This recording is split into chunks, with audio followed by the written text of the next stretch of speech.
আর এখন বলছেন আপনার আরো একটা বিয়ে আছে? বাহ। আমার যদি লুকানোর থাকতো তাহলে আমি তোমাকে সব বলতে চাইতাম না। আমাকে বলতে দাও প্লিজ। আমি হাত জোড় করতেছি। আমি একটা বিয়ের কথা বলছি, তোমাকে বিয়ে করার সময় আরেকটা বলতে পারিনি, কারণ আমার হাত পা বাঁধা ছিল।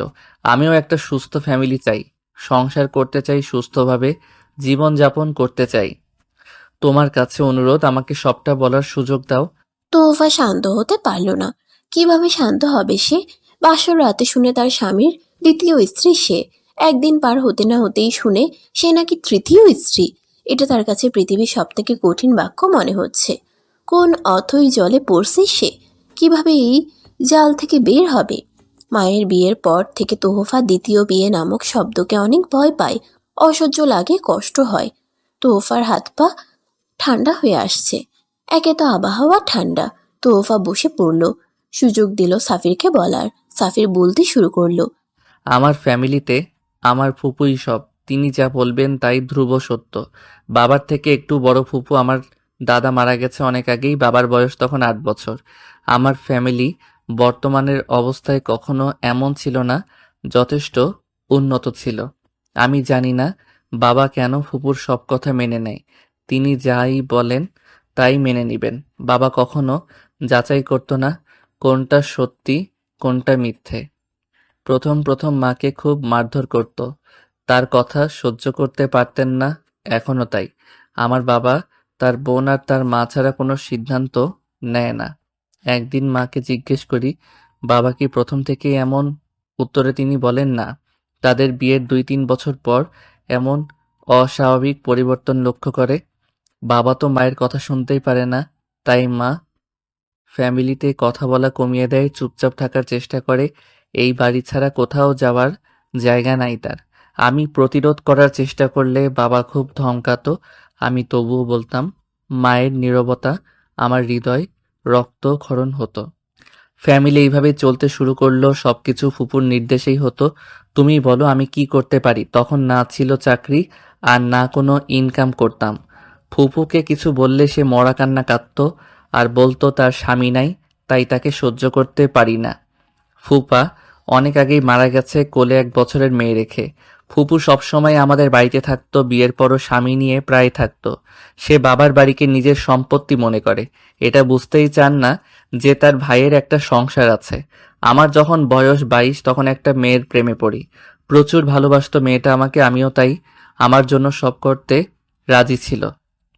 তখন আবেগটা একটু বেশিই কাজ করত। আমি সব ঠিক না ভেবেই সম্পর্কে যাই। 6 মাস যেতে না যেতেই বাসার সবাই জেনে যায় আমাদের সম্পর্কের কথা।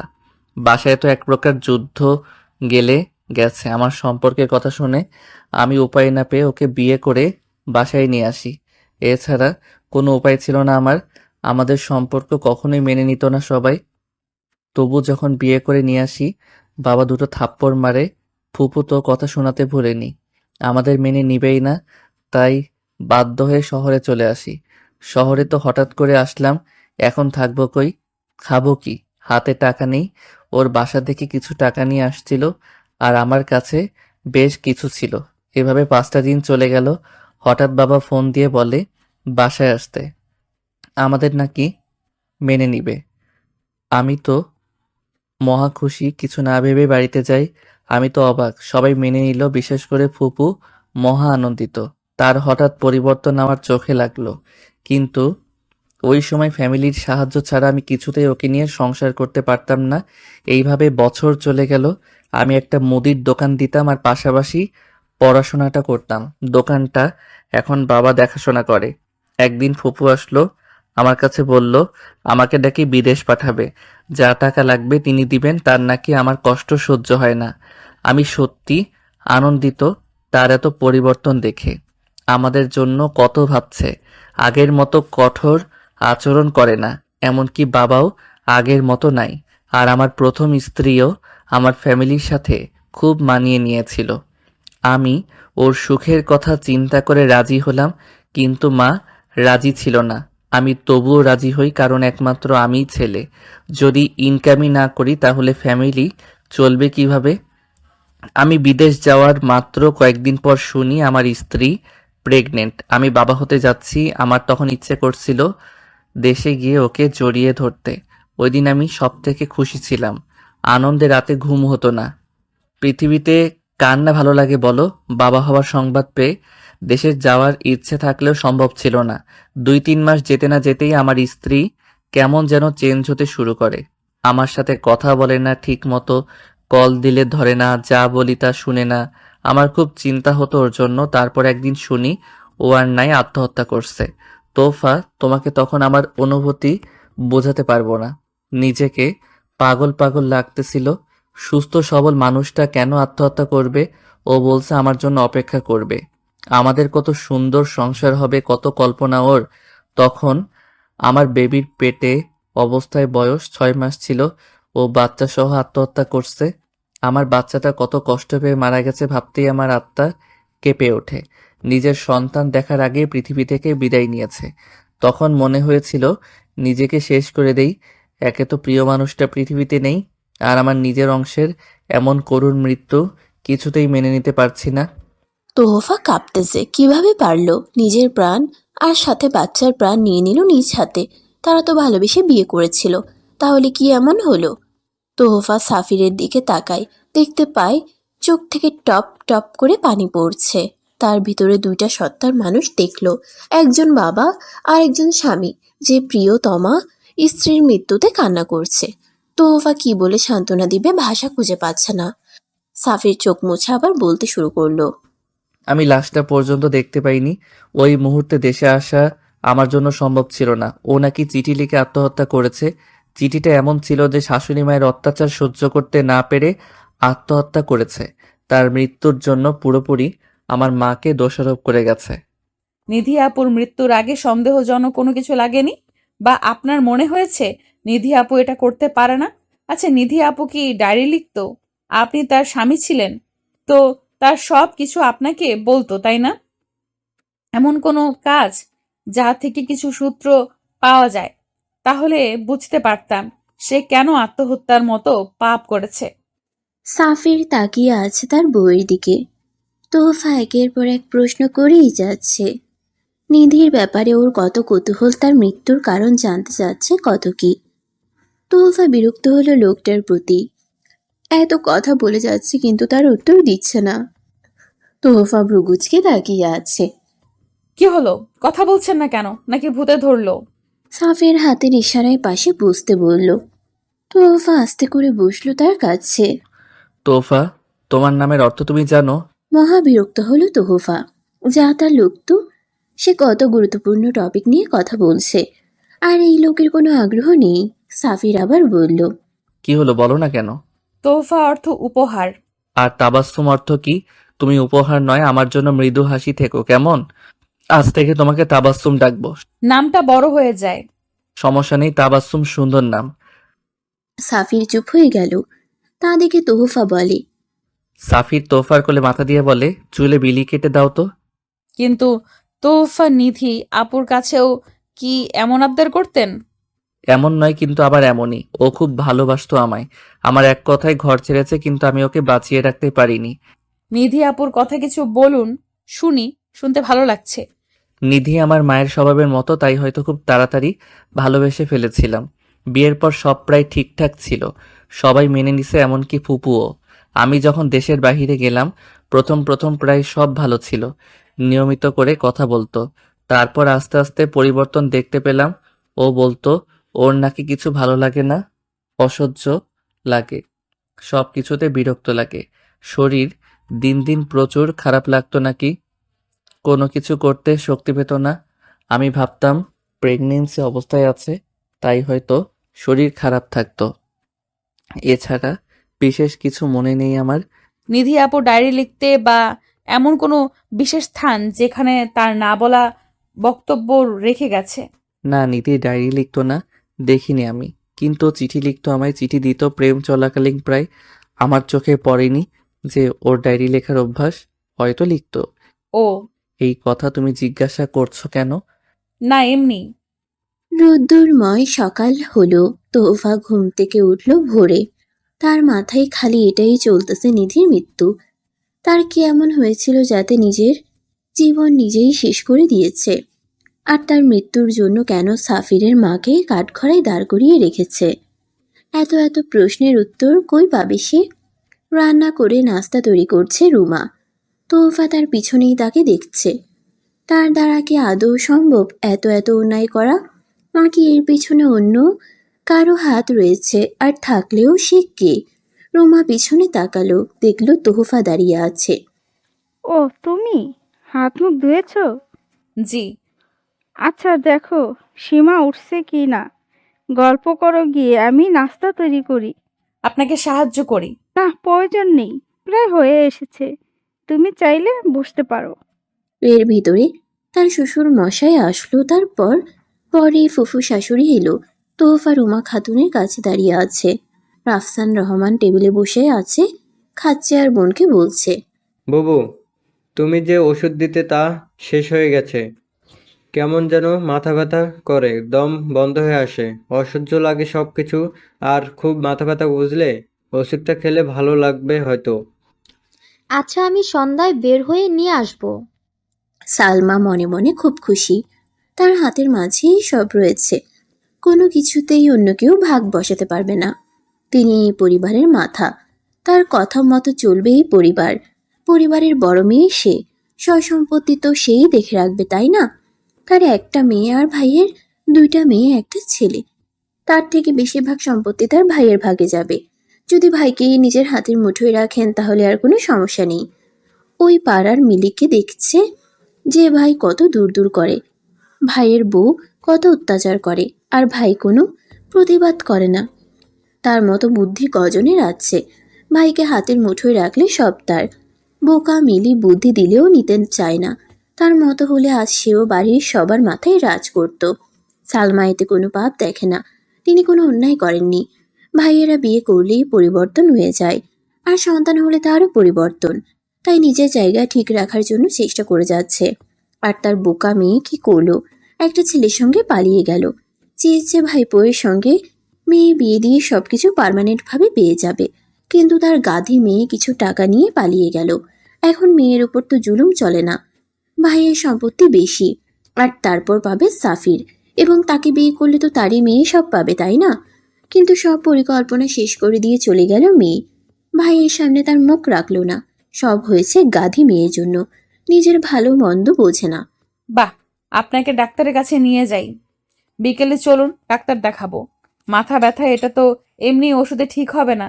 আপনার বয়স হচ্ছে, তাই না? তোহফা তখন শ্বশুরের কথা শুনল।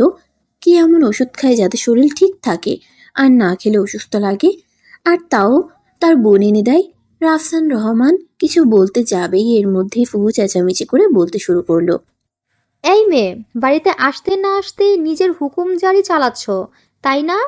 আমার ভাইয়ের এতদিনের সমস্যা যখন সামলে এসেছি, তো এখনো পারবো। তুমি চুপ থাকো, এত নাক গলাতে হবে না। নতুন নতুনের মতো থাকো। আর এই বাড়িতে আমি যা বলি তাই শেষ কথা। ভাইকে ডাক্তার দেখানোর হলে আমি নিয়ে যাব, তোমাকে এত পাকনামানি করতে হবে না। আপনি এমন কি ওষুধ দিবেন যাতে তিনি একেবারে সুস্থ হয়ে যাবে? আমার জানা মতে আপনি ডাক্তার নয়, তাই না? দেখলি ভাই, দেখলি? তোর সামনে তোরই ছেলের বউ আমার কাছে কেমন জবাব দিয়ে যাচ্ছে। তুই কিছুই বলবি না? আমি তোর খারাপ চাই বল? আমি চাই সব সময় মিলেমিশে থাকতে, একসাথে। রাফসান রহমান কিছুই বলছে না। তার শরীর খুব খারাপ লাগছে, ইচ্ছে করছে গিয়ে শুয়ে থাকতে। তিনি শুধু বলল, তোমরা চুপ থাকো। আর বুবু, ও ছোট মানুষ, বুঝতে পারেনি। ওর কথায় কিছু মনে করো না। আমরা জানি তুমি এই সংসারের জন্য কি। এই বলে তিনি ঘরের দিকে গেলেন হাঁটি হাঁটি পায়ে। সালমা চিন্তা করলো আজই সন্ধ্যায় যেতে হবে একবার। আস্তে আস্তে সবকিছুর মেয়াদ শেষ হচ্ছে। শেষ হওয়ার আগেই আবার নতুন ডোজ দিতে হবে। তোহফা তাকিয়ে আছে ফুফু শাশুড়ির পানে। তার মুখমণ্ডল দেখে বোঝার চেষ্টা করছে তিনি আসলে কি চিন্তা করছে।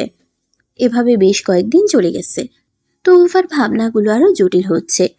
তোহফার সন্দেহগুলো সত্যিতে পরিণত হোক তা চায় না, কিন্তু এই কয়েকটি দিনে যা যা লক্ষ্য করেছে তা প্রায় সব কালো জাদুর দিকে ইঙ্গিত করে। এই ব্যাপারে তোহফার বাবা থাকলে সাহায্য করত, কিন্তু তিনি আর বেঁচে নেই। বর্তমানে তাহাকে সাহায্য করার মতো লোক চোখের সামনে দেখল না। তোহফার শ্বশুর মশাই প্রায় অসুস্থ থাকে, খায় না ঠিক করে, মাথা ব্যথা থাকে, আর তার থেকে ফুফু শাশুড়ির অস্বাভাবিক আচরণ তার ভাবনাগুলো এলোমেলো করে দিচ্ছে। তোহফার ফুপু প্রতিদিন সন্ধ্যায় কোথাও যেন যান, প্রায় 1 থেকে 2 ঘন্টা থাকে। তোহফা তাকে প্রশ্ন করায় আরও চেঁচামেচি করেন। প্রতিদিন রাতের খাবারের শেষ রাফসান রহমানকে 1 গ্লাস দুধ দেন, আর তা না ওষুধ তো তিনি খান। একদিন তোহফা খেয়াল করলো কি যেন মিশালো দুধের ভিতর। সাফির তার ফ্যামিলির ব্যাপারে খুব উদাসীন, তোহফার সাথেও ঠিক করে কথা হয় না। যেদিন তোহফার মা তাদের বাড়িতে যেতে বলল, কিন্তু এক উত্তরে সে বলে দিল তার কাজ আছে।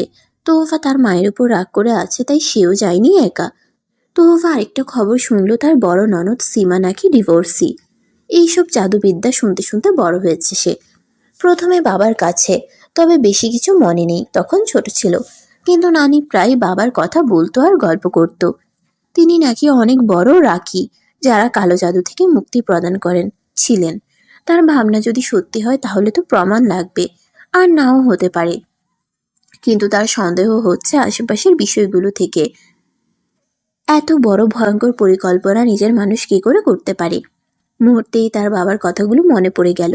দূরের শত্রু চিহ্নিত করা যায় খুব সহজে, কিন্তু সেই ব্যক্তি যদি তোমার কাছের কেউ হয়, তাহলে তুমি কখনোই চিহ্নিত করতে পারবে না। ছোট তোহফা জিজ্ঞেস করেছিল কেন পারবে না সে। উত্তরে বাবা বললেন, তুমি কিভাবে পারবে? যে ব্যক্তি তোমার ক্ষতি করছে সেই ব্যক্তি তোমার আপনজন। তুমি তাকে কখনোই সন্দেহের তালিকায় নিবে না, বরং তিনিই তোমার সন্দেহের তালিকা লম্বা করতে সাহায্য করবে। আপনজন নামক শত্রু তোমার ভাব বুদ্ধি কেড়ে নিবে। তোমাকে এটা বোঝাবে যে সেই আপন, সেই তোমার ভালো চায়। যে শত্রু সে তোমাকে আঘাত করবে, তোমার মুখোমুখি দাঁড়াবে, তোমার সাথে লড়াই করবে। আর তোমার আপনজন নামক ক্ষতিকারক ব্যক্তি কখনোই সামনে আসবে না, তোমাকে পিছন থেকে ছুরি চালাবে। বাবা, এগুলো আসলেই জাদুবিদ্যার মাধ্যমে ক্ষতি করা যায়? তোহফার কথার উত্তরে তিনি শুধু এটাই বলেছিলেন, তুমি বড় হও সব বুঝবে। সবকিছু ভাবতেই তোহফা ঘামতে শুরু করলো। সে ভীতু হচ্ছে, সেটা দেখে মুখে পরিষ্কার দেখা যাচ্ছে। সাফির বাড়ি আসলো দুপুরে খাবার খেতে, আবার দোকানে বসতে হবে। রাফসান রহমানের শরীর ভালো নয়, ডাক্তারের কাছে নিয়ে যাবে, তাও ফুফুর জন্য পারছে না। গুরুজন মানুষ, তার সঙ্গে তো মারপিট করা যায় না। সবার খাওয়া শেষ, তোহফা ঘরে আসলো। তার মাথায় যা ঘুরপাক খাচ্ছে, এর সমাধান কিভাবে করবে সে? কিভাবে শুরু করবে সে? সাফিরকে বললে একদম বিশ্বাস করবে না, আর ফুফু কোনোভাবে বুঝতে পারলে তিনি আরো ভয়ঙ্কর সিদ্ধান্ত নিতে পারেন। তোহফার মনে হচ্ছে পরিবারের সবাইকে ফুফু কুফরি কালাম দিয়ে বন্ধ করে রেখেছে। তোহফা চিন্তিত সহকারে বসে আছে। সাফির জিজ্ঞেস করলো কি হয়েছে। সাফিরকে চমকে দিয়ে জিজ্ঞেস করে, আচ্ছা, নিধি আপু কিভাবে আত্মহত্যা করেছিলেন? সাফির বেশ অবাক হয়, কিন্তু তা বুঝতে দেয় না। তোহফাকে ছোট করে উত্তর দেয়, বিষ খেয়ে। এত তাড়াতাড়ি চলে আসলে যে? তুমি তো বললে 2-3 দিন থাকবে, একদিন না যেতেই চলে আসলে তুমি। আসলে বাড়ির সবাইকে মিস করেছিলাম, বিশেষ করে আপনাকে, তাই খুবই তাড়াতাড়ি চলে আসলাম। কেন, খুশি হননি? তোহফা হাসি দিয়ে কথাটা বলল। সাফির তোহফার দিকে এক দৃষ্টিতে তাকিয়ে আছে। ওদের বিয়ের অনেকটা দিন পার হয়ে গেছে, কিন্তু সবটা স্বাভাবিক করতে পারছে না। মাঝে মধ্যে ইচ্ছে করে সম্পর্ক থেকে বের হয়ে আসতে, আবার ওর সঙ্গে সংসার করার স্বাদ জাগে। সাফিরের অসুস্থতা দিনে দিনে বাড়তেছে। রাতে ঠিকমতো ঘুম হয় না, বাজে স্বপ্ন দেখে মনে হয় ওকে কেউ ডাকছে কালো ছায়ার মতো। সারাক্ষণ সঙ্গে থাকে, ওর সাথে এটা অনুভব করে।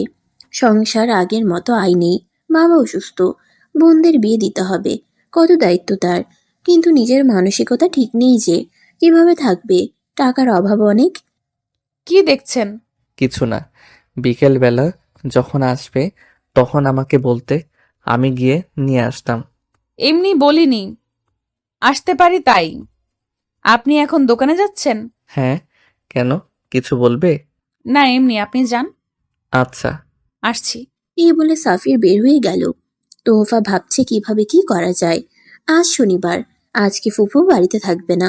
এই সুযোগে ঘরের ভিতরের কাজ শেষ করতে হবে। সন্ধ্যা হচ্ছে, মাগরিবের আজান দিচ্ছে। তোহফা শাশুড়িকে নিয়ে নামাজ আদায় করে নিল।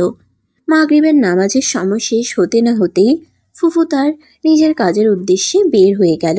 তোহফার শাশুড়ি তাদের ঘরে বসে আছে, সাথে তোহফাও।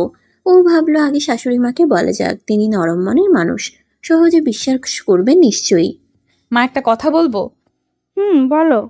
আপনি কি জানেন ফুফু এই বাড়ির সবার উপর কালো জাদু করে রেখেছে? তিনি সবাইকে নিজের আয়ত্তে নিয়ে আসার জন্য কুফরি কালামের সাহায্য নিয়েছে। এই যে বাবা দিন দিন অসুস্থ হয়ে পড়ছে, এর পেছনেও আপনার ননদের হাত রয়েছে। তারপর আপনার ছেলের উপরও শুরু করেছে জাদুটোনা। আপনি এই বাড়ির বউ, সত্যিই কি এই সম্পর্কে জানেন না মা? রুমা খাতুনের মুখে ভয়ের ছাপ স্পষ্ট। তাকে বোঝা যাচ্ছে তিনি অবাক নয় কিন্তু ভয় পাচ্ছেন। তোহফা তাকিয়ে আছে জিজ্ঞাসু দৃষ্টিতে। রুমা খাতুন ঘামছে অনবরত। রুমা খাতুন আমতা আমতা করে বলে, আমি জানি তোফা। কি আপনি জানেন আর এই সম্পর্কে কিছুই বলেননি? আপনার নিজের চোখের সামনে সবার ক্ষতি হচ্ছে আর আপনি চুপ করে আছেন। মা, আপনি বুঝতে পারছেন কি হচ্ছে এ বাড়িতে? তোহফা বেশ উত্তেজিত হয়ে গেল। ও বিস্মিত না হয়ে পারছে না। ওর শাশুড়ি সব জানে আর কাউকে কিছু বলছে না। রুমা খাতুন কোনো কথা বলছে না, শুধু কান্না করতেছে। মা, আপনি কাঁদবেন না, আমার কথার জবাব দিন। একটা রক্ত মাংসের মানুষ পিশাচ হয় কিভাবে, তা তাকে না দেখলে বুঝতে পারতাম না তোফা। আমি মা হয়েও অসহায়। আমি কিছু বলতে গেলে সবাইকে উনি শেষ করে দিবে, এটা বলেছেন আমায়। তুমি জানো না কত ভয়ঙ্কর ওই মহিলা। আমি দেখেছি তার অন্ধকার জগতের কাজকর্ম। আমাদের সবাইকে শেষ করে দিবে, ওই কথা আমি কাউকে বলার সাহস পাইনি। আমি চেয়েছি যে অন্তত সবাই বেঁচে থাক, প্রাণটা না যাক। তোহফা কি বলবে বুঝতে পারছে না। নিজের ফুফু এত খারাপ কিভাবে হয় ও জানে না। ওর কষ্টগুলো সবাই দেখতো, কিন্তু এই পরিবারের ভয়ঙ্কর বিপদের মধ্যে আছে তা তারা নিজেরাও জানে না। তোহফা বুঝতে পারছে না কি করবে। হাত পা কাঁপতেছে ওর। নিজের ফুফু এত খারাপ কিভাবে হয়? উনি নিজের নয়, আমার শাশুড়ির আগের পক্ষের মেয়ে। সাফিরের বাবার আপন বোন নয় তিনি। তোহফা আরেক দফায় অবাক হচ্ছে। কি নিষ্ঠুর পরিকল্পনা এই মহিলার! আল্লাহ, এর বিচার করুন, কঠিন বিচার। রুমা খাতুন সমানে কান্না করছে, চোখ মুখ ফুলে লাল হয়ে গেছে। তোহফা কি বলবে বুঝতে পারছে না। শাশুড়ি মায়ের পায়ের কাছে বসলো, হাতের উপর হাত রাখলো। মা, আপনি আমাকে একটু সাহায্য করুন আর পাশে থাকুন। আমি আপনার সংসার ঠিক করে দেব। প্রতিনিয়ত মরার থেকে একবার চেষ্টা করে দেখি, হয়তো আমরা বেঁচে যাব আল্লাহর রহমতে। তুমি কিভাবে ঠিক করবে? কি করবে? আমার উপর ভরসা রাখুন, আমি জানি সব। আর এর সমাধানও বের করেছি, শুধু আমার পাশে থাকবেন, ইনশাল্লাহ সব ঠিক হয়ে যাবে। রুমা খাতুন বুঝতে পারছে না তোহফা কিভাবে সব ঠিক করবে, তবু ওর হ্যাঁতে হ্যাঁ বলল। কবি রিজভির সব কথা তাকে খুলে বলল। তিনি তো প্রথমে খুব ভয় পাচ্ছেন, কিন্তু তোহফা বোঝালো জীবনের রিস্ক না নিলে এর থেকে বের হতে পারবে না ওরা। প্রথমে শ্বশুরের খাবারের ওষুধটা চেঞ্জ করে দিল, তারপর বাড়ির চার কোনায় পানি ছিটালো, আর শাশুড়িকে আরেকটা দিল যেটা খাবারের সাথে মেশাতে বলেছেন। প্রতিনিয়ত শেষ হচ্ছে এই বাড়ির মানুষ, আর তারা নিজেরাই জানে না। এভাবে 2 থেকে 3 দিন চলে গেল। তোহফা এবং রুমা খাতুন ঠিক করলো সাফিরকে সব বলবে। তারা নিয়ম মেনে সব করছে। এই 2 দিন সালমাকে বাড়ি থেকে বের হতে দেয়নি। তোহফা কোনো না কোনো বাহানায় আটকে রেখেছিল। সালমাও বেশি জোরাজুরি করেনি। এমনিতেই তোহফা সেদিন সন্দেহ করে বসেছে, খুব জিজ্ঞেস করেছিল কোথায় যাই সে। এই মেয়ে খুব বেড়েছে, এর একটা ব্যবস্থা নিতে হবে ভাবলেন তিনি। আজ সন্ধ্যায় সালমানাকে আবার বের হবে, তাই এই সুযোগে সব বলবে সাফিরকে। তোহফার সঙ্গে সালমাও আসলো সাফিরের ঘরে। আজ সাফিরের শরীরটা খুব একটা ভালো নয়, তাই সন্ধ্যার পর দোকানে বসেনি, ঘরে শুয়ে আরাম করছে। মা বউকে একসঙ্গে দেখে উঠে বসে। সাফিরের বাবা আগের থেকে বেশ সুস্থ আছেন, আর ওর দাদি ঘরে শুয়ে আছে। বয়স হয়েছে তো, সন্ধ্যার পরপর ঘুমের দিশে পাড়ি দেয়। দাদির ঘরে সাইমা সীমা রয়েছে। মা বসো, কিছু বলবে? দুইজনে একসঙ্গে আসলে যে। হ্যাঁ বলো। বলো। রুমা তোহফাকে বলে। তোফা, তুমি বলো। সাফির একবার তোহফার দিকে আরেকবার মায়ের দিকে তাকায়।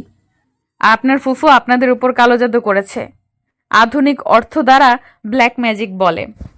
কুফরি কালাম দিয়ে নষ্ট করে দিচ্ছে সংসার। সাফির বিস্মিত হলো, অবাক চোখে মায়ের দিকে তাকালো। হঠাৎ করে এমন কথা বললে যে কেউ বিস্মিত হবে। রুমা মাথা নাড়িয়ে হ্যাঁ বোঝালেন। সাফিরের মুখ থেকে কথা বের হচ্ছে না। যাকে ছোট থেকে এত সম্মান এবং ভালোবেসে এসেছে, এই মানুষটা এত বড় ক্ষতি করছে ওদের অগোছরে। তোহফার কাছে পানি চাইলো, গলাটা কেমন যেন শুকিয়ে আসছে ওর।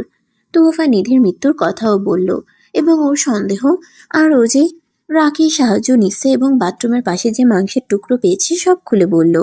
সাফি নিজের কানকে বিশ্বাস করতে পারছে না। সাফি জানে উনি নিজের ফুফু নয়, কিন্তু কখনো আলাদাভাবে দেখেনি। বোনদেরও এই কথা বলেনি ও, যাতে সে মনে না করে আপন ফুফু নয় তাই কম ভালোবাসে। তার জন্য বোনদের বলেনি যে উনি তাদের আপন ফুফু নয়।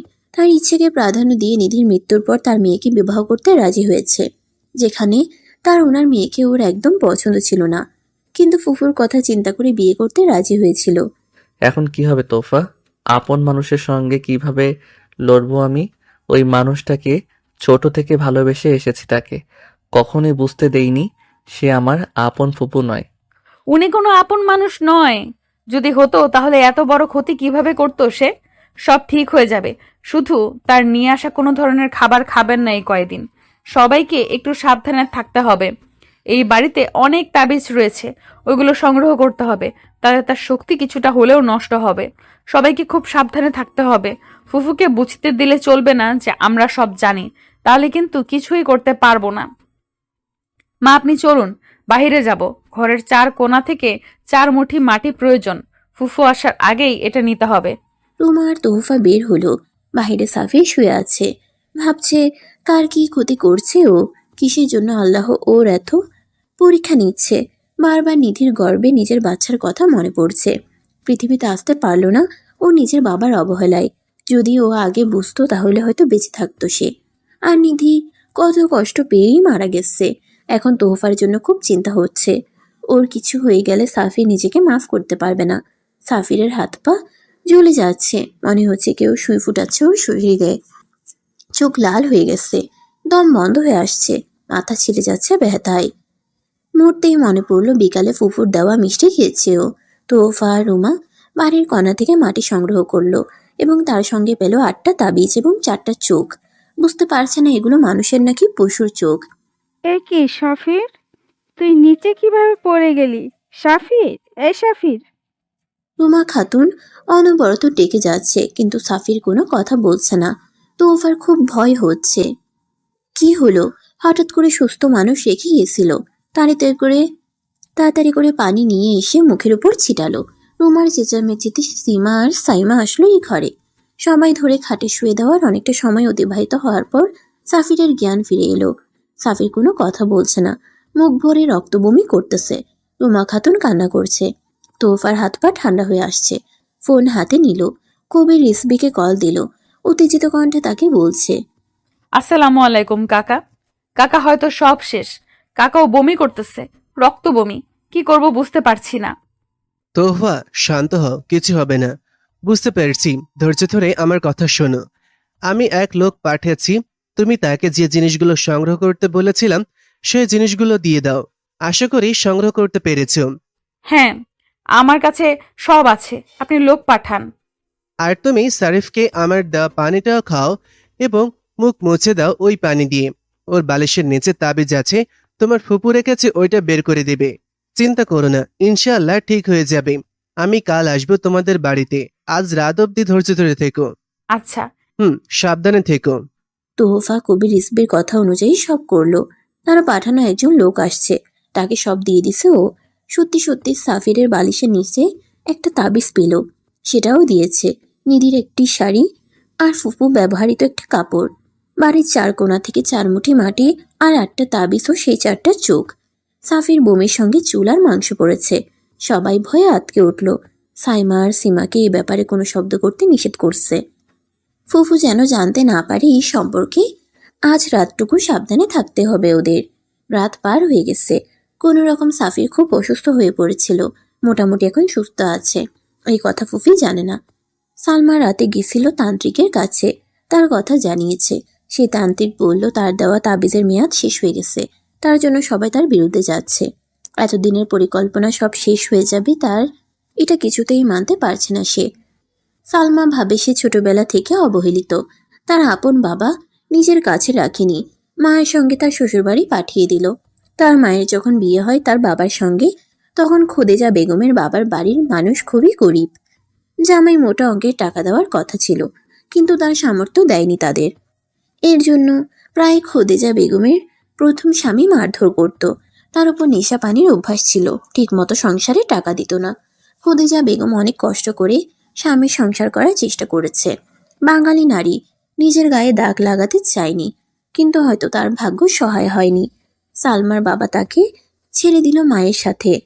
খোদেজা বেগমের পরিবারের সবাই আবার জোর করে বিয়ে দিল সাফিরের দাদার সঙ্গে। তিনি যথেষ্ট ভালো মানুষ, তবুও বউয়ের আগের পক্ষের মেয়ে মেনে নিতে চায়নি। হয়তো কোনো পুরুষই চায় না এটা, কিন্তু খোদেজা স্বামীর হাতে পায়ে ধরে সালমাকে তাদের বাড়ি রাখলো। খোদেজার স্বামী প্রথমে অস্বীকার করলেও পরে আস্তে আস্তে মেনে নিয়েছে, কিন্তু পুরোপুরি নয়। বছর ঘুরতে না ঘুরতেই রাফসান রহমানের জন্ম হলো। সবাই খুব খুশি, কিন্তু সালমা খুশি নয়। তিনি ভাবেন, একে তো এটা তার আপন বাবার বাড়ি নয়, তার উপর আবার ভাইয়ের জন্ম, এখন তো তাকে এই বাড়ি থেকে বের করে দিবে। তখন বেশিও বড় নয় সে। তিনি প্রচুর কান্না করত, মায়ের সঙ্গ পেতে চাইতো, কিন্তু মা ভাইকে সামলাতো। তার যত্ন বেশি হতো না এখানেও, অবহেলায় পড়ে থাকে। আস্তে আস্তে বড় হতে লাগলো রাফসান রহমান। বিয়ে করে বউ নিয়ে আসলেন। ছোট থেকেই তার মন বিষিয়ে আছে সবার প্রতি। সে বিরক্ত। সে মনে করতে শুরু করলো, যার কাছে টাকা সম্পত্তি থাকে সেই সবার উপর ক্ষমতা জারি করে। রাফসান রহমানের বিয়ের আগেই রাফসান রহমানের বাবা মারা গেছে। একদিন খোদেজাকে বলতে শুনেছে রাফসান রহমানের দাদার বাড়ির বেশ কিছু সম্পত্তি আছে, কিন্তু তাতে আবারও সমস্যা আছে। পেতে হলে কষ্ট করতে হবে। জাদুর বুদ্ধি দাতা ছিল সালমার বান্ধবী। সে বুদ্ধি দিল যে সব সম্পত্তি নিজের নামে করতে। সালমা এবারের মেয়ে নয়, তাকে রাফসান কানা করিয়েও দিবে না। সারা জীবন ভিক্ষা করে খেতে হবে তার। এর মধ্যে সালমার বিয়ে হলো। তিনি রাজি ছিলেন না বিয়েতে, কারণ ছেলে গরিব। এতদিনে তার মনে লোভের ভয়ঙ্কর বাসা বেঁধেছে। তিনি এত পরিমাণ লোভের জালে পড়েছে যে তার থেকে বের হওয়া কঠিন। টাকার জন্য সবকিছু করতে পারেন তিনি। তার ধারণা রাফসান রহমান ইচ্ছে করে এমন বিয়ে দিয়েছে তার। বিয়ে হলেও প্রায়ই বাবার বাড়ি থাকতো, বলতো শাশুড়ি অত্যাচার করে, আর তার স্বামীও বাধ্য হয়ে তার সঙ্গে থাকতে শুরু করে। সালমা বান্ধবীর কথা অনুযায়ী তিনি এক তান্ত্রিকের কাছে যাওয়া শুরু করলো। তার উদ্দেশ্য পরিবারের সবাইকে নিজের হাতের মুঠোয় রাখা। আস্তে আস্তে তদবির দিতে শুরু করলো। অনেকটা কঠিন কাজ ছিল, সবার চোখ ফাঁকি দিয়ে তিনি সব করত। কেউ বুঝতে পারল না সালমার পিছনের কাজকর্ম। এরপর হঠাৎ সিদ্ধান্তে আসলো তার মেয়ে তোহফাকে সাফিরের সঙ্গে বিয়ে দিবে, তাহলে সমস্যাই হবে না। ভাইয়ের যাবতীয় সবকিছু তার হবে। কিন্তু সাফির বিয়ে করে নিয়ে আসলো, তাতেই মাথায় আগুন ধরে গেল। কিছুতেই এই সংসার হতে দিবে না সে। সাফিরের উপর কোনো জাদুর কাজ করতো না, কারণ ও কাছে থাকতো না, ঠিক ঠিক তদবির দিতে পারতো না। তাই তিনি শয়তানের পূজা করতে বসলো, যাতে দূরে বসেও ক্ষতি করতে পারে। কিন্তু তাতে মেলা সময়। ততদিনে নিধির গর্ভে সাফিরের বাচ্চা এসে গেছে। তিনি আর সময় নষ্ট করল না, বাচ্চা সহ মেরে ফেলেছে। আর ফ্যামিলির কাছেও সাফিরের কাছে রোমা খাতুনকে ছোট করে রেখেছে। এরপর মেয়ে বিয়ে দিল সাফিরের সঙ্গে। টাকার জন্য বিদেশ পাঠালো তাকে, কিন্তু তার বোকা মেয়ে পালিয়ে গেল অন্য কারো সঙ্গে। চেয়েছিল মেয়ের সম্পর্কেও নষ্ট করে দিবে, কিন্তু তার পারেনি। মেয়ে হুমকি দিয়েছে, যদি এমন কোনো কাজ করে তাহলে তার থেকে খারাপ কেউ হবে না। সেও তার মেয়ের শেষ দেখে ছাড়বে। তার জন্য আর কোনো কিছু করেনি। সালমা শয়তানের উপাসনা করে। যদি তার পরিকল্পনার মতো সবকিছু না হয় তাহলে নিজেকেই খুব বড় ক্ষতির মুখে পড়তে হবে। তাই কাল গেছিল তান্ত্রিকের কাছে, সব ঠিক আছে কিনা। সে বলল বাড়িতে কিছু সমস্যা হচ্ছে। সালমার সন্দেহ হচ্ছে এসব তোহফা মেয়েটা করছে। তার ইচ্ছে করছে নিধির মতো এটাকেও মেরে ফেলতে। নিধিও খুব বেশি পাকামি করেছিল। সব বিষয়ে তার কৌতূহল ছিল অনেক। একবার তো তার পিছুও নিয়েছিল। সালমা এখানে কোনো অন্যায় দেখে না। সে ভাবে এটা অন্যায় কিভাবে হয়। ভাইয়ের সম্পত্তিতে তার সমান ভাগ রয়েছে, কিন্তু মা তো সোজা বলেই দিয়েছে তিনি কোনো সম্পত্তি পাবে না। তাই তিনিও দেখিয়ে দিয়েছে তাকে ভাগ না দিয়ে কিভাবে সুখে থাকে এরা। সালমা নিজের ঘরে বসে আছেন। বাড়িতে কি হচ্ছে তা এখনো বুঝতে পারছে না সে। সালমা মনে মনে ভাবছে, আজকাল কেউ তোকে আগের মতো মান্য করে না। যা সন্দেহ করেছি তাই সত্যি হলো। ওই তোফাকে শেষ করে দেব আমি। এতদিনের পরিকল্পনা ওর জন্য শেষ হয়ে যাবে আমার। এত টাকা সম্পত্তি সব হাতছাড়া হবে। এই সম্পর্কে সাফির কিছু জানে না। শুধু ভাইয়ের মৃত্যু হলে সবকিছু সহজ হবে। টাকা পয়সা ছাড়া আজকাল মানুষ দাম দেয় না। সারা জীবন অবহেলা করে এসেছে মা, তারপর আবার বিয়ে করলে এখন ছেলেকে সব দিয়ে দেবে? এই সংসারের জন্য কি না করেছি, দিন রাত খেটে মরেছি, আর এরা লাথি মেরেছে। যখন রাফসানের দাদা দাদি বেঁচে ছিল তখন তো দুই চোখেই দেখতে পারেনি। যেই না আমার হাতে শক্তি এলো অমনি সবাই আমার চাকর হয়ে গেল। কম কষ্ট করিনি, এখন শেষ সময়। রাফসানের ছেলে মেয়ে সব নিয়ে এটা কখনোই হতে দেওয়া যাবে না। সালমা বের হয়ে আসলো। সকাল হয়েছে, এখনো নাস্তা তৈরি করার নাম নেই, তাই ডাকতে লাগলো। তোফা, এই তোফা, বাড়িতে কি নাস্তা তৈরি করবে না? যা ইচ্ছে তাই করছো তুমি আজকাল তোফা। খুব জোরে জোরে ডাকতে লাগলো। একটু পর তোহফা ঘর থেকে বের হয়ে আসলো, এসে ফুফুর সামনে দাঁড়ালো এবং বলল, এত চেঁচামেচির কি হয়েছে? ফুফু বাড়ি মাথায় তুলছেন কেন? এই অসভ্য মেয়ে, বড়দের সম্মান দিতে জানো না? সংসার করা দেখিয়ে দেব তোমায়। আমার সাথে এই আচরণ করে এখানে সংসার করতে পারবে না। আপনি সম্মান করার মতো মানুষ নয়। আপনার অপকর্ম ধরা পড়ে গেছে ফুফু। আপনার আসল রূপ দেখানোর পালা এখন। আপনি পরিবারের জন্য কি কি করেছেন তার হিসেব আজকে হবে ফুফু। সালমা একটু একটু ভয় পাচ্ছে। কাল বাবা তান্ত্রিক যা বলল তাই হয়তো সত্যি হচ্ছে। সবাই তার হাতের বাইরে চলে গেল নাকি? সালমার ভয় হচ্ছে খুব। আমতা করে বলল, এই মেয়ে, কি বলছো তুমি? কি করেছি আমি? আপনি কি করেছেন তা তো আজ বিচার হবে, তাই না? তার আগে বলুন, আমার স্বামীকে কি খাইয়েছেন আপনি? কেন অসুস্থ হয়ে পড়েছে ও? সালমা অবাকের মতো ভান করে বলল, কি হয়েছে সাফিরের? আর আমি কি খেয়েছি? তোমার মাথা খারাপ হয়ে গেছে তোফা? আমার ভাইপোকে কিছু খাইয়ে মারতে চাইবো? সেটা হয়তো আপন হলে ভাবা যেত, কিন্তু আপনি তো আপন ফুফু না আমার স্বামীর। আপনি একটা নাগিন, বিষাক্ত নাগিন। সংসারটা শেষ করে দিছেন, আস্তে আস্তে বিষ দিতেছেন, মানুষগুলোকে জীবন্ত লাশ বানিয়ে রেখেছেন। সালমা ঘামছে। কি বলছে এই মেয়ে? সত্যি সত্যি সব বুঝে ফেললো নাকি? কাল বাবা বলেছিল এই মেয়েটাকে শেষ করে দিতে, কিন্তু রাজি না হয়ে কত বড় ভুল করছে সে এখন বুঝতে পারছে। সালমা কিছু বলতে যাবে তখনই কবি রিজভী আসলো। বুবু, তুমি এতটা নিচে নামতে পারো তা আমি কখনোই চিন্তা করিনি। কি করিনি তোমার জন্য বলো? আপন বোনের মতো ভালোবেসেছি, যা যখন বলেছ তাই করেছি। এই বাড়ির সব কিছুই তোমার মতামতে নিয়ে করেছি। তুমি তো আমার আপন নিজের বোন, এটা মেনে এসেছি আমি। রাফসান রহমানের কথায় সালমা হতবাক হয়ে গেল। সবাই সবকিছু কিভাবে বুঝতে পারলো? সব পরিকল্প সব পরিকল্পনা ধরা পড়ে গেল তার। নিজেরই জীবন ঝুঁকির মুখে পড়বে, আর এতদিনের পরিশ্রম নষ্ট। সবকিছু শেষ হয়ে যাবে। তার উপর এত সম্পত্তি, কিছুই পাবে না সে। কিছু একটা বলে এসব কিছু আটকাতে হবে, ভাবলো সালমা। কি বলছিস ভাই? আমি তো কিছুই বুঝতে পারছি না। তোদের কি ক্ষতি করেছি আমি? তোমার এই ভাই ডাকাটা আমার কাছে কত মধুর লাগে, তুমি সেটা কি জানো বুবু? তুমি যদি বুঝতে তাহলে আমার এত ক্ষতি করতে পারতে না। কি বলছিস তুই? আমি তো... সালমা আর কিছু বলতে পারলো না। এর আগেই কবি রিজভী বলে ওঠে। সেটা বাড়ি এবং আপনাদের ঘর দেখলে বোঝা যাবে। কবি রিজভীর এই কথা শুনেই সালমা রেগে গেল খুব। একটু উচ্চ বাক্যে বলে, কে আপনি? হ্যাঁ, একটা অচেনা ব্যক্তি কেন আমার ঘর চেক করবেন? এখানে কে ডেকেছে আপনাকে? সালমার কথা শুনে তোহফা তার সামনে আসলো আর বলে, উনি আমার কাকা হয় সম্পর্কে, আমি ডেকেছি তাকে। কেন ডেকেছো? তোহফা একটু হেসে বলে, আসলে ফুফু, আমাদের মনে হচ্ছে এই বাড়ির উপর কালো জাদু করেছে, তাই তাকে ডেকেছি। এই বাড়ির কিছু সঠিকভাবে হচ্ছে না, বুঝলেন? সালমা খুব ভয় পাচ্ছে, সব শেষ হয়ে যাবে আজ। এই মেয়ে, কি বলছো তুমি? তোহফাকে বলতে না দিয়ে কবি রিজভী বলে, তোহফা কি বলেছে? কাউকে আমার ঘরে যেতে দিবে না, কাউকে না।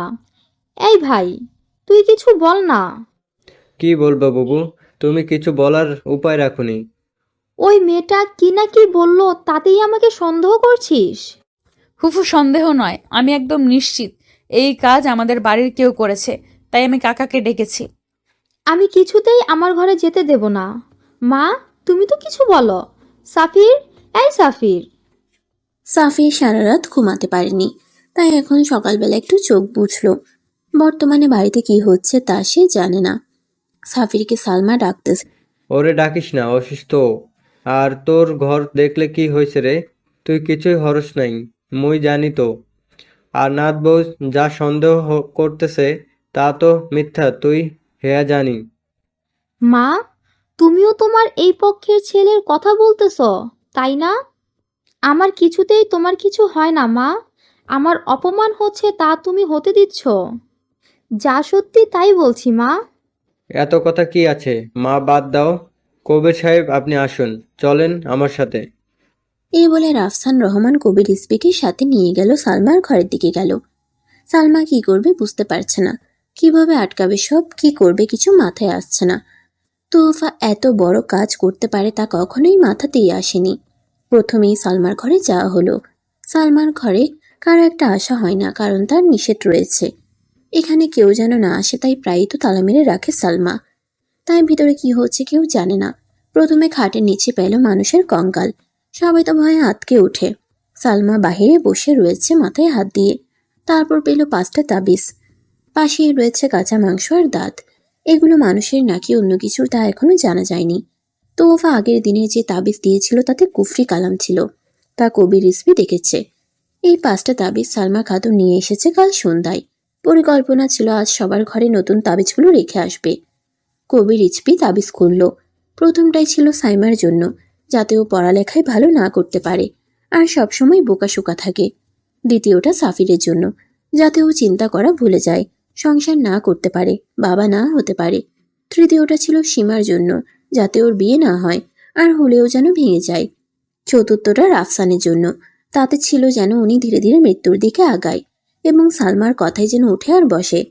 শেষটা ছিল রুমার জন্য, তাকে বোকা বানিয়ে রেখেছে, এক কাঠের পুতুল। তাবিজে এমনটা লেখা ছিল।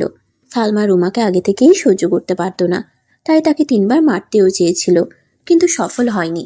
উনি ঠিকমতো নামাজ রোজা করেন, তাই তার সঙ্গে পেরে ওঠেনি। এখান থেকে পরিষ্কার যে সালমা শয়তানের পূজা করে। সবার তাবিজের বর্ণনা শুনে অবাকের চরম পর্যায়ে চলে গেল। আদৌ এটা সম্ভব সালমার দ্বারা? খোদেজা বেগমের কখনোই তাবিজ করা লাগেনি, তিনি সবসময় তাকে অন্ধের মতো বিশ্বাস করেন। মেয়ে যা বলে তাই ধ্রুব সত্যি, যা বলতেন তাই মেনে নিত, তাই কষ্ট করে আর তাবিজ দেওয়া লাগেনি। ওই 8টা তাবিজ নষ্ট হওয়ায় নতুন করে নিয়ে এসেছে 5টা তাবিজ, আরও একটা তোহফার জন্য তৈরি করতে দিয়ে এসেছে। একটু সময় লাগবে তাই নিয়ে আসতে পারেনি। ঘরে আরও পেল সবার ব্যবহৃত কাপড়ের অংশ, নিধির কাপড়ের অংশ, আবার কারো কারো চুল, নখ, রক্ত, অনেক কিছু। রাফসান রহমানের অনেক পুরনো এক কাপড়ের অংশ, বেশ ছোটবেলার তা পেল। তোহফার শাড়ির এক অংশ, সাইমার বই, সীমার একটা ছোট আয়না, আরও অনেক কিছু পেয়েছে সবার। রাতে যখন সাফির একটু সুস্থ হয়েছে, তখন তোহফা আর ওর শাশুড়ি সিদ্ধান্ত নিল ভোর হলেই সবাইকে সবটা বলবে, তাতে তারা বিশ্বাস করুক আর না করুক। রাফসান রহমানকে বললে তিনি তো বিশ্বাস করে না, তার বোন এমন করতেই পারে না। তখন তোহফা বলল যে তার উপর ভরসা করতে, ও প্রমাণ করে দিবে, এবং আরও প্রমাণ দেখালো, সবকিছু বুঝিয়ে বলল। তাতে রাফসান রহমান বুঝতে শুরু করলো। বুঝলো তাড়াতাড়ি, কারণ তার উপর কোনো জাদু ছিল না। খোদেজা বেগমকে পরে জানালো, আর সাফি, সীমা, সাইমা আগে থেকেই বিশ্বাস করেছে। সম্পত্তির দলিল পেল। এই দলিলের সম্পর্কে রাফসান, খোদেজা আর রুমা কেউ জানে না। সাফির কিছুই জানে না, ওকে জানতে দেওয়া হয়নি। এত সব জিনিস দেখে খোদেজা বেগম হতবাক হয়ে গেল। এ কি দেখছে সে? কাকে এত বিশ্বাস ভরসা ভালোবাসত? মেয়ে বলতো তার ছেলের বউ ভালো না, তাকে থাকতে দিবে না এই বাড়িতে, সবকিছু নিজে নিয়ে নিবে, তাই সবসময় রাগের উপর রাখতে হবে রুমা, সংসারের বিষয়ে কোনো জোর খাটাতে দিবে না। খোদেজাও তাই বিশ্বাস করতেন। নিজের মেয়ের থেকে পরের মেয়ের ভালো থাকাটা কি আগে? তা তো নয়। সাফির বাহিরে এসে দেখলো এসব জিনিস। সালমা এখনো মেনে নিচ্ছে না, সবটা বলে যাচ্ছে তিনি করেনি। খোদেজা উঠে গেল, তার কাছে গিয়ে বলে, এককাল সাপ পালছি মুই, মোর পোলার সুহের সংসারটা একেবারে ভাইঙ্গা হালাইরি। তোরে কি দেইনি মোরা, ক শয়তান মাইয়া? খোদেজা সালমার হাত ধরেছিল, হাত ছাড়িয়ে দিল। বেশ করেছি, এগুলো করেছি। আমার ভাগ জীবনও দিতে না। তোমরা মা ছেলে সারা জীবন পায়ের কাছে রেখেছো তোমরা। তোমাদের সংসার আমি শেষ করে দেব। তুমি তো রাফসানের বাবার সাথে টাকার লোভে বিয়ে করেছো মা, তাকে আমি বুঝি না? খোদেজা প্রচন্ড রেগে গিয়ে এক থাপ্পড় দিল। তোরে পেটে ধরছিলাম মুই, ভাবলেই তো ঘৃণা লাগে মোর। স্যাহ। সালমা, আপনি জানেন না আপনি কোন পাপের ভেতর নিজেকে জড়িয়ে রেখেছেন। দয়া করে ফিরে আসুন। আপনি আপনার নিজের লোকের ক্ষতি করছেন, তা কি বুঝতে পারছেন? এই ভয়ঙ্কর খেলা আর খেলবেন না, আমি আপনাকে অনুরোধ করছি। কবির ইসবির কথায় সালমা ভয়ঙ্কর রেগে গেল। তার চোখ অসম্ভব লাল হয়ে গেছে। পাগলের মতো লাগছে সালমাকে, সুস্থ স্বাভাবিক মানুষ লাগছে না। কিছু সময় অতিবাহিত হওয়ার পর সালমা ঘরের সব জিনিসপত্র ভাঙতে লাগলো। তাকে কেউ সামলে রাখতে পারছে না। অবস্থা খুব খারাপ দেখে কবির ইসবি কিছুটা পানিতে কি একটা পড়লো। তারপর সালমার মুখের উপরে দেওয়ায় অজ্ঞান হয়ে গেল। তোফার এবং বাড়ির সকল সদস্যের উপর উদ্দেশ্য করে বলে, আপনারা অনুমতি দিলে আমি সালমাকে সঙ্গে করে নিয়ে যাব আমি, আর সুস্থ হলে তাকে বাড়ি নিয়ে আসবেন। এটা যত শয়তানের কাজ হোক, এই পরিবারকে সালমা কখনোই পছন্দ করে না। কিছু মানুষ থাকে এমন ধরনের। এই রকম অনেক পরিবারকে আমি সাহায্য করেছি। কেউ দাদা, চাচি, ফুপু বা আত্মস্বজন দ্বারা এমন ক্ষতির সম্মুখে পড়েছে। এমন মানুষ আমাদের আশেপাশে প্রায় দেখা যায়। এদের আমরা চিনতে পারি ঠিকই, কিন্তু সবটা শেষ হওয়ার পর চিনতে পারি। আমাদের জীবন সম্পর্কে একটা আলাদা স্থান রয়েছে। মা মায়ের জায়গায়, বউ বউয়ের জায়গায় এবং বোনও তাই।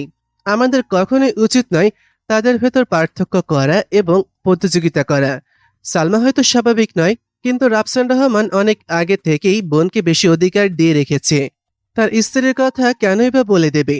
আর ভাইয়ের সংসার তো এত কিসের কথা তার? মা হিসেবে আপনার তো উচিত ছেলের ভালোটা দেখা, তাই না? কথাগুলো কবির রিজভী সবার উদ্দেশ্য করে বলল এবং শেষটা খদিজাকে বলল। খদিজা বেগম কিছু বলছে না, চুপ করে রয়েছে। তার তো ভুল রয়েছে। একটা সময় সালমা অতিরিক্ত অধিকার পেয়ে যখন হারাতে বসলো, তখন এমন পাপের পথ অবলম্বন করলো সে। সে চিন্তা করলো তার নিজের স্বামী নেই, একটা মাত্র মেয়ে, তার উপর আপন ভাই নয়। তার আগে থেকেই ভাইকে এমন করে হাত করতে চেয়েছে। এক সময় অতিরিক্ত লোভে অন্ধ হতে শুরু করলো। ওই দিন সালমাকে নিয়ে যাওয়া হয়েছে, তার মানসিক অবস্থা ভালো নয়। আদৌ ঠিক হবে কিনা জানে না কেউ। সাফির আগে থেকে একটু সুস্থ আছে। রাফসান রহমান আজ দোকানে বসেছে। সাফিরকে একটু বিশ্রাম নিতে বলেছেন। সীমার বিয়ের কথা চলছে, 5 দিন পর তার পাকা দেখা। খদিজা বেগম খুব চুপচাপ হয়ে গেছে। দরকার না পড়লে কারোর সঙ্গে কথা বলে না তেমন। সাইমা কথা বলার চেষ্টা করে, কিন্তু তার সঙ্গে আগের মতো আর ঝগড়া হাঁটা। সাইমা কত কথা বলার চেষ্টা করে, কিন্তু তার সঙ্গে আগের মতো আর ঝগড়াটা হয় না। রুমা খাতুন আগের থেকে চঞ্চল হয়ে গেছে। তিনি যেন সংসারের স্বাদ ফিরে পেয়েছে। তোফা আর রুমা দুজনে আনন্দের সঙ্গে সবকিছু সামলে রাখছে। রাত 10টা। সাফির বসে আছে জানালার পাশে। পিছনে তাকালো, দেখলো তোহফা এসেছে শাড়ির আঁচলে হাত মুছতে মুছতে। এসেই বলল, উফ, এত কাজ রাতে অর্ধেক শেষ করে রেখেছি। কাল সকালে একটু কষ্ট কম হবে। সাফি চুপ করে তোহফার দিকে এক নজরে তাকিয়ে আছে। তা দেখে তোহফা বলে, কি হলো, চুপচাপ কেন? শরীর ভালো আছে? সাফির ছোট করে উত্তর দেয়, হ্যাঁ, কিন্তু মনের খবর নিয়ে দেখো, মন কিন্তু ভালো নেই। তোহফা কথাটা বুঝতে সময় লাগলো। সব ঠিক হলেও মনের অসুখ রয়েই গেছে। তোহফা পাশে বসলো সাফিরের। তা আপনার মনের রোগ কিভাবে ঠিক করব বলেন? তুমি কিভাবে ঠিক করতে চাও? আপনার রোগ তো আপনি বলেন, কিভাবে চিকিৎসা পেতে চান? তোহফা মিটিমিটি হাসছে। সাফিরও তাকিয়ে আছে। হঠাৎ করে হাত ধরে বলল, তুমি আমার জন্য আলো তোফা, ঠিক সূর্য যেমন চাঁদকে আলো উপহার দেয়, তেমনি তুমি আমার জন্য তোফা মানে উপহার। আমার জীবনের যত অন্ধকার তার শেষ আলো তুমি তোফা। আমি এখন মনে প্রাণে বিশ্বাস করি তুমি আমার জন্য তোফা মানে উপহার স্বরূপ এসেছো। আমি নিধিকে ভালোবাসি, এটা ঠিক, কিন্তু তুমি আমার জন্য দায়িত্ব, কর্তব্য সব। আমি তোমার সঙ্গে সারা জীবন কাটাতে চাই। নিধি কখনোই ফিরে আসবে না, ও নেই বর্তমানে। তুমি আমার স্ত্রী, তোমাকে আমি সর্বস্ব দিয়ে আগলে রাখবো, ঠিক যেন অন্ধকারের শেষে তোমার আলোকময় আগমন। যতটুকু রাত ততটুকু তুমি, প্রভাতের আলোর রূপরেখা। তোহফা সাফিরের কাঁধে মাথা দিয়ে রেখেছে। সব কথা মনোযোগ দিয়ে শুনছে চুপচাপ। কিছু সময় পর সাফির বলে ওঠে, তোফা, হুম। তুমি কি চাও না সম্পর্কটা স্বাভাবিক হোক? চাই। তোহফা মৃদু হেসে সাফিরের হাত শক্ত করে ধরল। তাতে তাদের বন্ধন আরো গভীর হয়ে উঠল। দুজনের হৃদয়ে তখন প্রেমের অমূল অনুভূতি প্রবাহিত হচ্ছে। আর পুরো পৃথিবী যেন তাদের একান্তে পরিণত হলো। এই মুহূর্তটি তাদের জীবনের এক স্মরণীয় রাত হয়ে রইল। তোহফা সোনালী শাড়িতে দৃষ্টি আকর্ষণ করে সাফিরের। সাফির তার চোখে অসীম ভালোবাসা নিয়ে তাকিয়ে আছে তোহফার দিকে। তোহফার হাসি যেন সাফিরের হৃদয়ের গভীরে প্রবাহিত হচ্ছে। উভয়ের মাঝে এক অদৃশ্য সম্পর্ক তৈরি হলো, যেখানে প্রতিটি দৃষ্টির আদান প্রদান, প্রতিটি মিষ্টি কথায় বিনিময়ে অনুভূতির গভীরতা বাড়ছে। সাফির তোহফার হাতে হাত রেখে তার চোখে চোখ রাখল এবং বলল, আজকের এই রাত আমাদের নতুন জীবনের সাক্ষী হয়ে থাকবে, যেখানে শুধু আমরা দুইজন একে অপরের পাশে থাকব, একে অপরের অনুভূতিকে অনুভব করব। পরিবেশটা যেন এক অপার প্রেমের গল্পে পরিণত হয়েছে। নরম আলোয় সারা ঘরটিকে এক সোনালী আবেশে রাঙিয়ে রেখেছে। তোহফা তার হাতে সাদা ফুলের তৈরি একটি গহনা পরেছে, যা সাফিরের চোখে আরো মোহময়ী হয়ে উঠেছে। সাফির তার মিষ্টি হাসিটা হারিয়ে গিয়ে তোহফা তা দেখছে, যেন পৃথিবীর সবকিছু তখন থমকে গেছে। তার চোখের আলোতে যেন জীবনের প্রতিটি দুঃখ, কষ্ট, দুশ্চিন্তা সবকিছু মুছে যেতে লাগলো। তোহফা সাফিরের কাছে গিয়ে স্পর্শ করলো, আর সাফির তার স্পর্শে এক অদ্ভুত শান্তি অনুভব করলো। সাফির বলে, তুমি জানো তো তোফা, আমার পৃথিবী তুমি, আর আজ থেকে আমাদের যাত্রা একসাথে এক ছাদের নিচে একে অপরের পাশে। আমার হৃৎপিণ্ডের প্রতিটি স্পন্দন শোনা তুমি, শুনতে পাচ্ছ তো? তোহফা সাফিরের চোখে তাকিয়ে মৃদু হেসে বলল, আমারও পৃথিবী তুমি সাফির। আজ থেকে আমাদের সম্পর্ক শুধু প্রেম নয়, সঙ্গীও হবে, যেখানে একে অপরের প্রতি অব্যক্ত ভালোবাসা, যত্ন এবং বিশ্বাস থাকবে।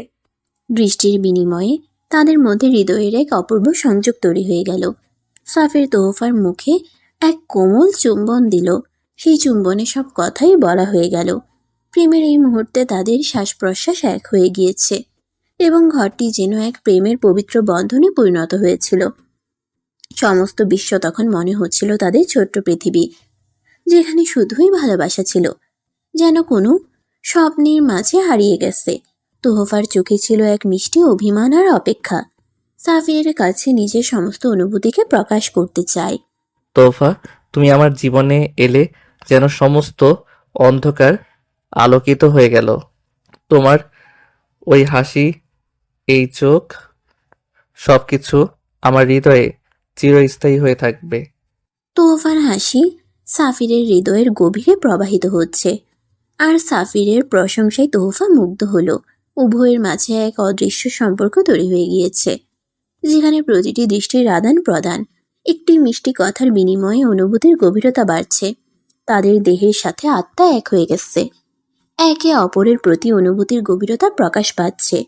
প্রতিটি মুহূর্ত, প্রতিটি নিঃশ্বাস এক হয়ে গিয়েছে। ঘরের নরম আলো, সাফিরের নরম স্পর্শ এবং তোহফার কোমল হাসি রাতটিকে একটি চিরন্তন স্মৃতিতে পরিণত করেছে। তাদের প্রেম তখন শুধু একমাত্র অনুভূতি ছিল, যা সমস্ত পৃথিবীকে অতিক্রম করে তাদের হৃদয়ের গভীরে পৌঁছায়। দুজন একে অপরের মধ্যে পুরোপুরি মিশে গিয়েছে। তারা এক নতুন জীবন শুরু করলো, একে অপরের জন্য, একে অপরকে ভালোবাসতে, যত্ন নিতে এবং একে অপরের পাশে থাকার প্রতিজ্ঞা। সমাপ্ত।